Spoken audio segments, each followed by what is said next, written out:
réduire à zéro dans les affaires internes des États l'influence de l'ancienne puissance coloniale. C'est de ça qu'il s'agit. C'est de ça qu'il s'agit.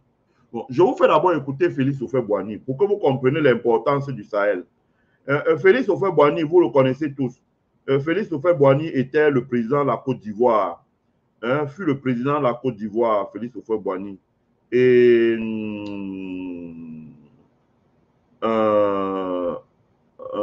Félix Houphouët-Boigny fut le président de la Côte d'Ivoire.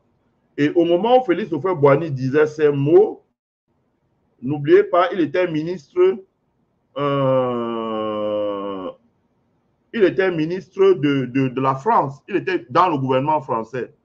Félix Houphouët-Boigny parlait ainsi du Sahel. Donc, vous allez écouter ce que disait Félix Houphouët-Boigny à propos du Sahel. Voilà. Félix Houphouët-Boigny a été ministre d'abord en France. Il a été parlementaire dans la France, au Parlement français, pour le compte des colonies africaines. Il a été ministre et après, il a été président de la Côte d'Ivoire. Mais écoutez ce qu'il disait déjà du Sahel à l'époque où il était ministre en France. Et il s'exprimait dans son cabinet et il s'exprimait à la télévision française. Donc, ce que vous comprenez, ce que revêtait déjà l'importance du Sahel pour la France qui a colonisé les pays africains. Le Sahel était la clé de voûte du système. La clé de voûte. Je ne sais pas si vous savez ce que c'est que la clé de voûte. Dans la construction des maisons en pierre, quand on construisait des maisons en pierre, on mettait une sorte de clé qu'on appelle la clé de voûte. Si la clé s'effondre, toute la maison s'effondre. C'était caché dans un endroit. C'est ça qui tient tout le système. Donc, c'est pour dire que le Sahel était le nœud. Parce que certains ont l'habitude de dire, oh, ben, le Sahel, voilà, vraiment, c'est pauvre. Non, non, vous ne connaissez pas. Vous ne connaissez pas. Vous ne connaissez pas. Ouais, ce n'est pas un problème. La CEDEAO ne pourra pas tenir longtemps. Parce que une fois que le Niger, par exemple, va commencer à vendre le pétrole, ou que le Mali, le Niger, le Burkina vont construire et mettre une centrale nucléaire dans 10 ans qui fait 500 000 mégawatts d'électricité, bien malin qui, de pays de la CEDEAO, n'aura pas envie d'acheter cette électricité-là. Le Nigeria qui veut construire une centrale nucléaire, il aura bien besoin de l'uranium du Niger. Et au moment où il aura besoin de l'uranium du Niger, on verra qui sera en position de force pour négocier. Le Nigeria, on ne va pas continuer à dire la circulation. Et ça ne tiendra pas d'abord parce que quand vous regardez par exemple les frontières entre le Niger et le Nigeria, de frontières, à vrai dire, il n'y a pas. Et il n'y en aura pas. Il n'y en a pas. Les gens circulent librement. Ce sont les peuples Haoussa de part et d'autre de la frontière. Donc, ça ne marchera jamais. Voilà. Donc, peut-être la Côte d'Ivoire, oui, mais la Côte d'Ivoire ne va pas tenir longtemps parce que la Côte d'Ivoire, comme je dis, là c'est un marché de 100 millions de personnes. À partir du moment où la Côte d'Ivoire, là, c'est un marché de 100 millions de personnes. À partir du moment où la Côte d'Ivoire n'aura pas accès à ce marché de l'AES, beaucoup d'industriels étrangers installés en Côte d'Ivoire risquent de délocaliser leurs usines de la Côte d'Ivoire pour installer dans les pays voisins. Mais ça, c'est un autre débat. On en reviendra. Alors, je vous fais écouter Houphouët-Boigny.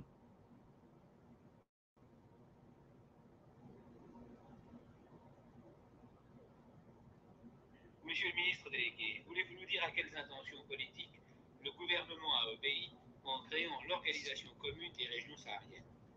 Le gouvernement n'a pas proprement parlé obéi à un souci politique. Au contraire, bien au contraire, à un souci essentiellement social et économique.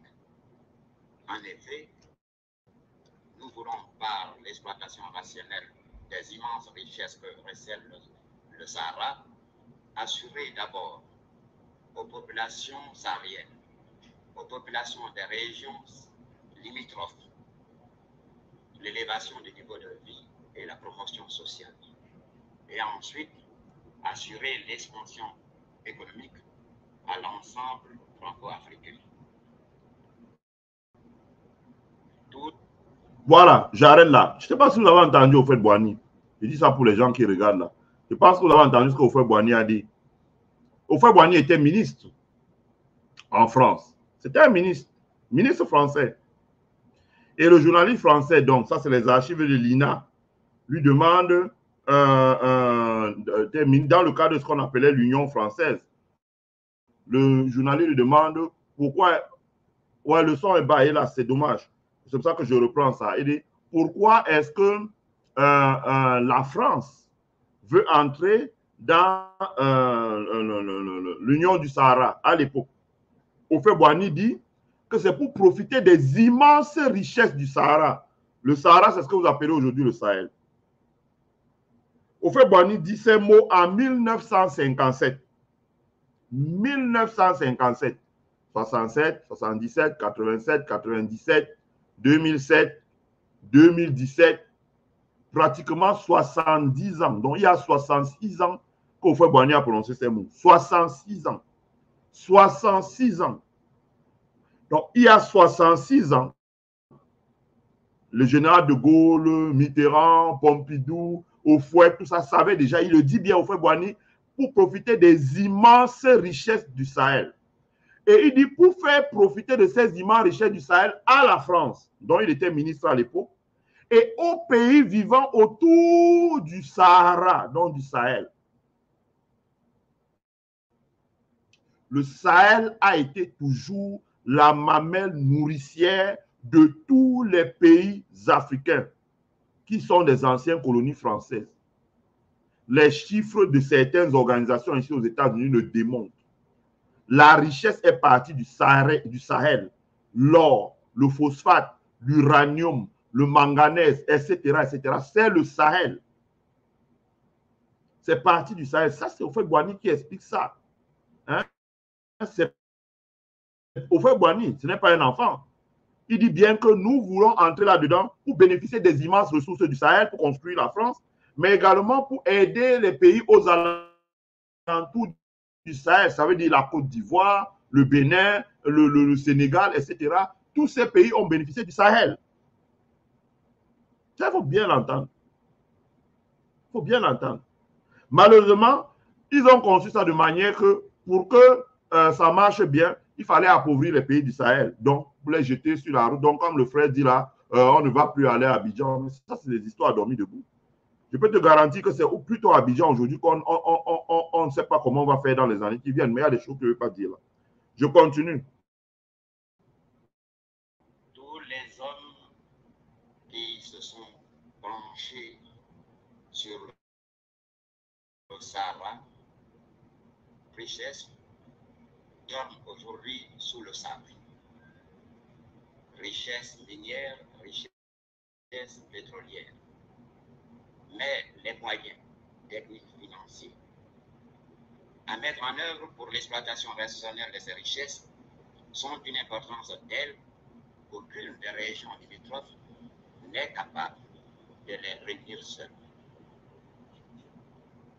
Houphouët-Boigny dit tous les hommes qui se sont penchés sur les immenses richesses du Sahara savent que le Sahara a d'immenses richesses.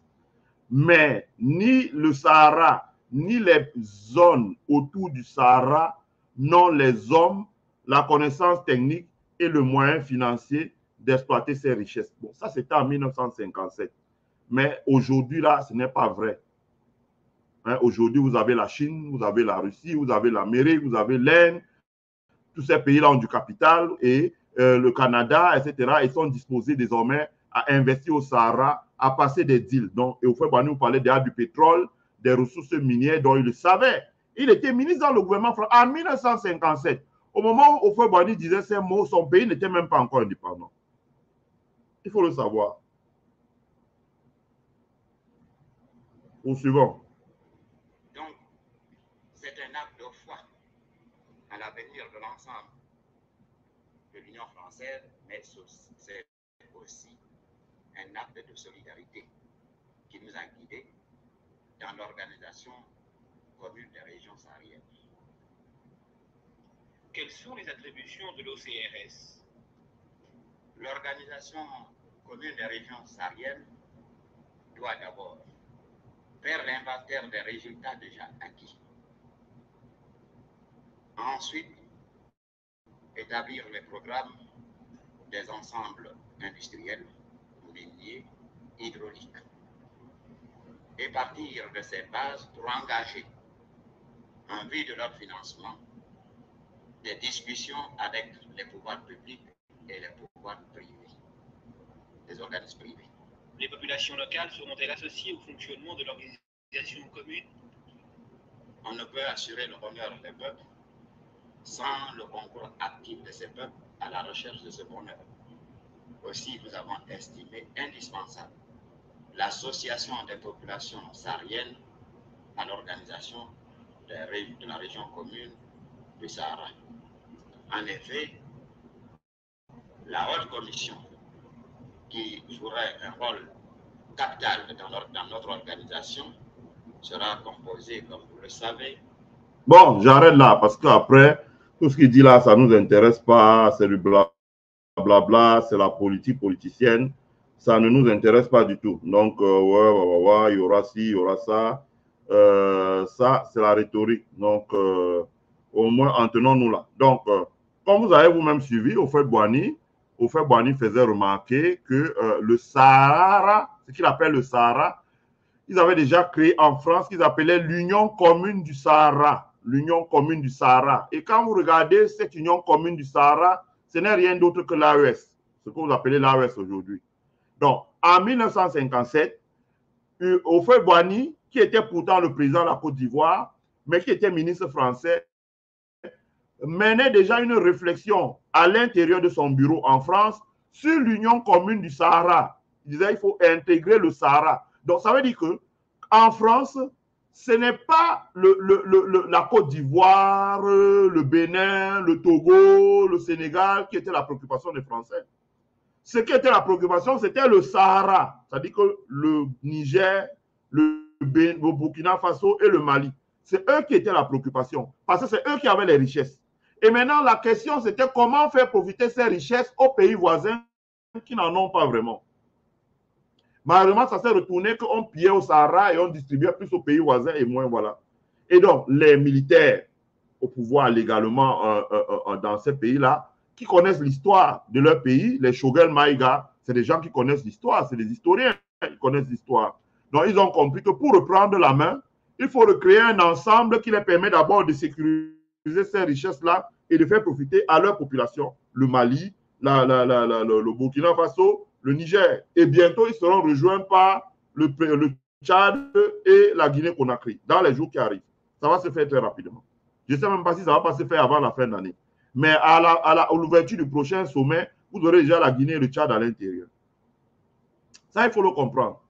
Donc, ça, c'est Houphouët-Boigny. Personne ne peut remettre en cause la parole d'un doyen, d'un patriarche comme Houphouët-Boigny. C'est lui qui le dit. Il dit très bien que la question de la création de l'Union du Sahara, c'est les enjeux, c'est les richesses du Sahara. Et c'est comment faire profiter ces richesses-là au peuple du Sahara et au peuple aux alentours du Sahara. Il ne dit pas que la richesse, c'est la Côte d'Ivoire et comment est-ce que la Côte d'Ivoire va aider le Sahara. Non. Il dit bien, c'est le Sahara. Et c'est comment est-ce qu'on va faire pour profiter de ces richesses-là aux pays voisins. Je ne sais pas si vous comprenez bien. Voilà. On s'en fout de ça. Voilà, on s'en fout de ça. Voilà. Donc, je ne sais pas si vous comprenez très bien. C'est de ça. Et donc, partant de là, partant de ce que Houphouët-Boigny a dit là, je n'ai pas voulu vous faire écouter tout ça, mais si vous allez sur les archives de l'INA, vous tapez Houphouët-Boigny, vous allez retrouver ça. Partant de là, la France a créé ce qu'on appelle, elle a donc rédigé un contrat qui la liait à ses anciennes colonies. Et les premières personnes à qui elle a fait signer ces contrats-là, c'était donc, c'est Sékou Touré qui avait refusé de signer ça. Modibo Keïta, dans une certaine mesure, avait refusé de signer ça. Mais ils les ont utilisé, ce que nous savons, tous ces coups d'État pour les dégager. Et ils ont mis donc, dans les pays africains, une génération d'hommes d'État qui étaient en fait des marionnettes qui pouvaient signer facilement ce genre de documents. Et le document là, ce sont des contrats. Un jour, je ferai un direct. J'ai ce contrat-là ici. Je ferai un direct où je vais vous lire ces contrats-là, vous allez comprendre. Mais le titre de ces contrats, c'est le droit de premier refus. Le droit de premier refus. J'écris ça dans le chat là. Le droit de premier refus. Le droit de premier refus, c'est dans le chat. Là, vous pouvez le lire. Le droit de premier refus. Donc, la France a créé ce qu'on a appelé le droit de premier refus. Le droit de premier refus veut dire que lorsque la France a un droit de priorité sur les matières premières des pays du Sahara, parce que c'est le Sahara qui a les richesses, ce n'est pas moi qui le dis, c'est Houphouët-Boigny qui le dit. en 1957. Donc, Fouet-Boigny ne parlait pas en l'air. Et il était ministre. Et il s'adressait à la presse française. Non, à la télévision française. Donc, le droit de premier refus. Ça veut dire que si les Russes, par exemple, ou les Chinois viennent et disent j'ai besoin du pétrole, la Chine ne peut pas aller forer le pétrole, par exemple, au Niger. La Chine est obligée de venir voir la France et dire je veux le pétrole du Niger. Et la France va lui dire bah, le pétrole du Niger ne t'appartient pas. Parce que le Niger ne peut pas te le céder. Il ne te le cédera que si moi j'envoie une lettre au Niger pour dire que je ne suis pas intéressé, je renonce à ce pétrole-là. En ce moment, tu peux l'avoir. Or, dans les faits, ce n'est pas ce qui s'est produit. Dans les faits, c'est que la France disait, bon, écoute, tu veux le pétrole, d'accord. Moi, j'ai ma compagnie qui s'appelle ELF. J'ai ma compagnie qui s'appelle Total. J'ai la compagnie qui s'appelle ELF. J'ai ma compagnie qui s'appelle Total. Et c'est ma compagnie qui va forer le pétrole. Et c'est ma compagnie qui va te livrer le pétrole brut dont tu vas acheter via ma compagnie parce que je suis intéressé par ce pétrole. À partir de ce moment, la Chine ne pouvait forer le pétrole nulle part en Afrique. Si les Américains venaient et disaient, j'ai besoin du gaz du Mali, la France dit non, j'ai un contrat avec le Mali qui me donne un droit de priorité sur ce pétrole. Ce n'est que si j'exerce le droit de premier refus, c'est-à-dire je dis, je ne suis pas du tout intéressé par le pétrole du Mali, qu'à ce moment, tu peux pouvoir forer le pétrole du Mali, le gaz du Mali. Ou bien, ma compagnie qui s'appelle Total Fina Elf, ou bien Total Fina, ou bien Total Elf, va forer le pétrole, va forer le gaz et va te vendre le gaz. Et tu pourras acheter le gaz à ma compagnie. Voilà. Et donc, la France reversait une petite royalties de 17%, hein, la règle de 17%, 17% à nos pauvres petits pays. Et sans qu'aucun chef d'État ne sache combien on pompe, combien on sort du sous-sol. C'est de ça qu'il s'agit. C'est de ça qu'il s'agit. C'est de ça qu'il s'agit. Ça, il faut le dire. Ça s'appelle le droit de premier refus. Or, ce droit de premier refus-là, ce qui se passe, c'est que c'est ce droit de premier refus aussi que la France a utilisé, comme je vous ai dit, je vous expliquerai un autre jour, de long en large, ce qu'on appelle les dérivatives. Sinon, ça fait un live de 5 heures de temps, ce sera très long. Le droit de premier refus, c'est un droit également que la France a utilisé. Ça veut dire qu'à partir de ce moment, la France pouvait dire, mettre tous les actifs de nos pays. C'est-à-dire que quand un président africain est élu, ce que vous ne savez pas, il sera à l'Élysée et il signe un contrat en disant, bon, voilà, on a découvert le gaz ici, on a évalué ce gaz-là à 400 milliards de dollars. Ce gaz-là, j'octroie la totalité des droits de ce gaz de 400 milliards de dollars-là à la France, à telle compagnie française, ELF par exemple. C'est pour ça que ELF était une sorte de ministère des Affaires étrangères, dans une sorte d'État dans l'État. Parce que c'est les affaires de l'État qui se traitaient là-bas. Donc, ils donnent ça à ELF. Et donc, avec ça maintenant, le gouvernement français peut dire, bon, vous voyez, c'est moi qui ai les droits de 400 milliards sur le gaz du Mali. Et une fois que je vais le transformer, vous ajoutez un zéro derrière, ça va faire 4 trillions de dollars, donc 4 000 milliards.